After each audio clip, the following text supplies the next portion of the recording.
à toutes et à tous l'équipe, j'espère que vous allez bien. Pour cette nouvelle vidéo, on se retrouve pour le résumé complet de la 5e étape de la Vuelta 2024 du Tour d'Espagne. Une étape qui relie aujourd'hui la ville de Fuente del Mastre à la ville de Sevilla, où on attend un sprint massif au bout de 177 km au programme. Comme on l'avait dit, c'est une Vuelta très montagneuse et c'est la seule étape qui est qualifiée d'étape de plat, de plaine pour cette Vuelta. Donc intéressant pour les sprinteurs de s'exprimer aujourd'hui. Il y aura peu d'opportunités, donc autant en profiter quand il y a ces opportunités. Il y avait une échappée de deux coureurs espagnols qui se sont fait rattraper à 38 km de l'arrivée. Le peloton voulait à tout prix se diriger vers un sprint massif, notamment l'équipe Visma Leise Bike de Van Aert qui est le meilleur sprinter, le maillot vert, et l'équipe de Cadence Grooves également.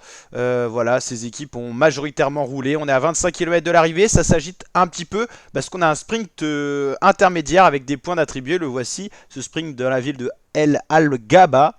D'où cette accélération pour aller se diriger vers le sprint. On a d'ailleurs Wout van Aert à droite de la route, le maillot vert, et Cadence Grooves avec le maillot de la Alpecin Phoenix. C'est Cadence Grooves qui va remporter ce sprint pour aller chercher des points devant Van Aert. Derrière, ça s'est pas disputé pour la 3e place. C'est les deux sprinteurs les plus rapides de ce peloton pour le moment, mais des efforts qui sont quand même concédés à 24 km de l'arrivée. On va voir si ça leur est préjudiciable. Beaucoup de nervosité à l'approche de Séville, les équipes se replacent, les trains de leader, Boransgreux c'est pour Primoz Roglic le maillot rouge, la Bahrain Victorious de Tiberi qui a un peu perdu de temps au général mais qui est toujours protégé, tandis que là on a Owen Dulles et Rui Costa qui vont chuter, et Rui Costa va même abandonner le portugais, donc c'est une mauvaise nouvelle, c'est le 2e abandon de ce Tour d'Espagne, et Owen Dulles est bien marqué, c'est lui qui a vraiment été à l'origine de la chute et qui a un petit peu provoqué la chute de Rui Costa de manière involontaire, mais Rui Costa en tout cas le portugais n'est pas reparti.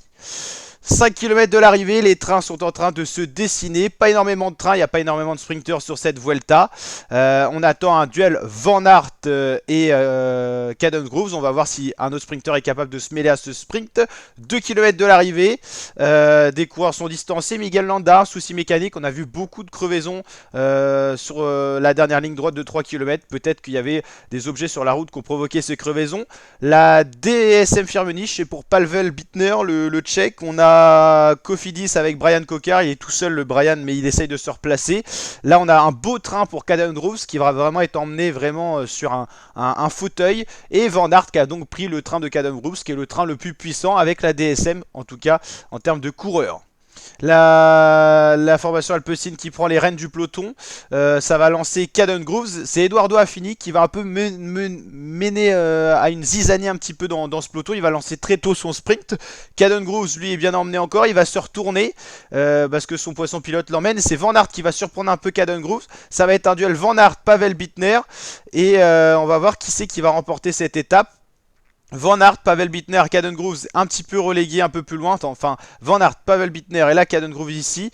Cofidis c'est Brian Cocard, et ça va être entre Van Aert et Pavel Bittner. Et c'est finalement à la photo finish Pavel Bittner qui va être victorieux de cette étape. On l'attendait pas forcément. Belle victoire et un petit peu victoire surprise du Tchèque. Victoire donc de Pavel Bittner du haut de ses 21 ans pour la team DSM Firmenich Post NL. Première victoire en sprint massif sur un grand tour pour lui. Il avait gagné quelques étapes au sprint sur le Tour de Burgos, mais la start list n'était pas la même. Il s'impose quand même devant de grands noms. Wout van Aert, le Belge, ou encore Cadence Grooves. Brian Cocard, premier tricolore, premier français 4e. Stéphane Kung qui a fait le sprint pour la FDJ 5e. Strung 6e. Narvaez 7e. Arnaud Marit 8e. Garofoli 9e et Soto Guirao 10e. Autre français bien placé dans ce sprint. Bon, en dehors du top 10, c'est Simon Guglielmi pour la Arkea BNB Hotel. Demain, ça sera pas du sprint, ça sera une étape vallonnée pour les baroudeurs. On verra qui se mêle à cette échappée. On devrait peut-être avoir plus d'une dizaine de coureurs qui vont essayer de prendre l'échappée pour aller se jouer la victoire d'étape.